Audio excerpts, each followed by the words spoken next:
همزين جمعت فلوسي حتى اشتري شيبس عبوري. وين الله وقعتهم؟ اخذ شيبس عبوري واحد لو اخذ كرتون، والله حيرة.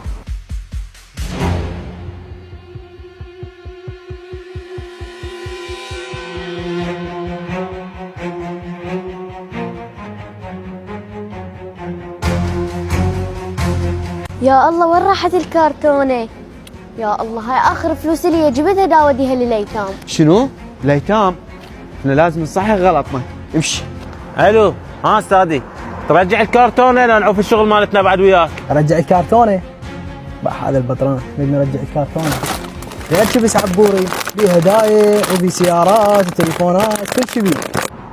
لك شنو مسدب وجهي؟ دقيقة، أنا شفت اللي صار وياك بس ما لحقت ألزمهم وحبيت أعطي شال هدية وديها لأهلك. شكرا رحم الله والديك. دقيقة نسيت اقول لك شغلة وحدة تستاهل مليون لايك على هالفيديو. احمد رسام هسه احنا فتحنا شيبس عبوري وربحنا بيه سيارتين. صدق؟ لك سيارة واحنا لنا سيارة. اللي سيارة هدية؟ اي طبعا أنت صدق إنسانة، أتمنى كل الناس مثلك، لأن هاي الهدية أنا قبل شوي كنت أدعي أتمنى تكون عندي سيارة. أنت أصلا تستاهلي مليون لايك مو أني.